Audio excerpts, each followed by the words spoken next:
Inform করুন। এই মুহূর্তে 1 ঘন্টার মধ্যে আমি মঈনুদ্দিন আব্দুল্লাহ একজন সাধারণ নাগরিক হিসেবে এই স্বৈর শাসকের দোষরকে আমি পদত্যাগ করতে চাই। কিন্তু এই সচিবালয়ের মতো জায়গায় চেয়ারম্যান পদে স্বৈর শাসকের দোষর মঈনুদ্দিন আব্দুল্লাহকে আমি সহ্য করব না। আমি রক্ত দিয়েছি রাস্তায়, আমি রক্ত দিয়েছি রাস্তায়, আজকে বাংলাদেশের এই নাটক দেখার জন্য না। আমরা রক্ত দিয়েছি তাদেরকে চেয়ারম্যান পদে বহাল তবিয়ত রেখে চাকরি চলমান রাখার জন্য না। প্রিয় ভাইরা, প্রিয় রিসেপশনিস্ট, আপনার হাইকমান্ডকে ইনফর্ম করুন, আপনার হাইকমান্ডকে ইনফর্ম করুন।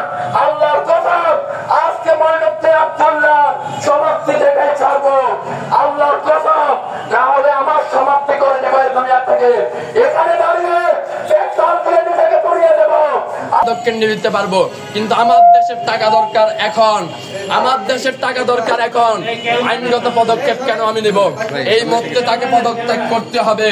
যদি আমরা সেদিন আইনগত পদক্ষেপ নেওয়ার কথা বলতাম, আইনগত পদক্ষেপ নেওয়ার ভাষণ শুনতাম, তাহলে শেখ হাসিনা আজকে গণভবনে থাকতো।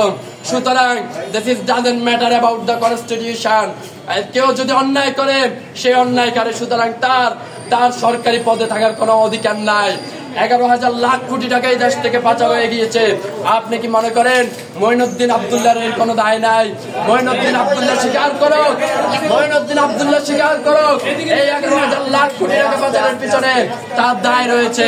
আর যদি সে স্বীকার করে তার কোনো দায় নাই, তাহলে দায়িত্ব অবহেলার জন্য আর্টিকেল 7 ক অনুসারে তাকে পদ ছেড়ে দেওয়া উচিত।